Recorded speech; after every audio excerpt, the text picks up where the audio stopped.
Telangana BJP ఇవాల్టి నుంచి విజయ సంకల్ప యాత్రలు నిర్వహిస్తుంది. పార్లమెంటు ఎన్నికలే లక్ష్యంగా ఈ యాత్రలు సాగుతాయి. ఎన్నికల శంఖారావాన్ని పూరించబోతున్న బీజేపీ నేతలు 17 ఎంపీ స్థానాల్లో మెజారిటీ స్థానాలే లక్ష్యంగా అడుగులు వేస్తున్నారు. పార్లమెంట్ ఎన్నికలపై బీజేపీ ఫోకస్ పెంచింది. విజయ సంకల్ప యాత్రలతో ఇవాటి నుంచి ఎన్నికల శంఖారావాన్ని పూరించనుంది. 17 పార్లమెంట్ నియోజకవర్గాలను 5 క్లస్టర్లుగా విభజించింది. మొత్తం 5500 కిలోమీటర్ల మేర ఈ యాత్ర కొనసాగుతుంది. ఒక్కో యాత్ర 1000 కిలోమీటర్లు కవర్ చేస్తుంది. సమ్మక్క సారక్క జాతరతో కాకతీయ క్లస్టర్లో మాత్రం యాత్ర 2 రోజుల తర్వాత మొదలవుతుంది.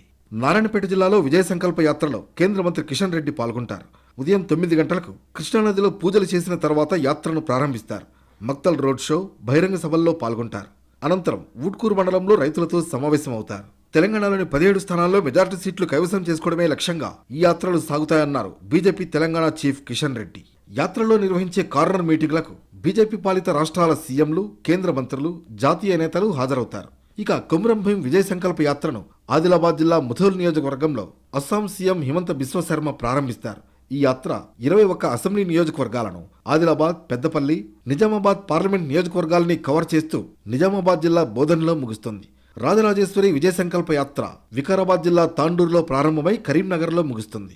భువనగిరి, మల్కాజ్గిరి, హైదరాబాద్, సికింద్రాబాద్ పార్లమెంట్ నియోజకవర్గాలు, 20కి పైగా అసెంబ్లీ నియోజకవర్గాలను కవర్ చేస్తూ హైదరాబాద్లో మోడీ సభతో యాత్ర ముగుస్తుంది. కాకతీయ భద్రాద్రి విజయ సంకల్ప యాత్ర భద్రాచలంలో మొదలవుతుంది. మహబూబాబాద్, ఖమ్మం, వరంగల్ పార్లమెంట్ నియోజకవర్గాలు, 21 అసెంబ్లీ నియోజకవర్గాలను కవర్ చేస్తూ ములుగు జిల్లాలో ముగుస్తుంది. ఈ యాత్రల్లో ఎక్కువగా రోడ్ షోలు ఉంటాయి. 800 వివిధ కార్యక్రమాలు జరుగుతాయి.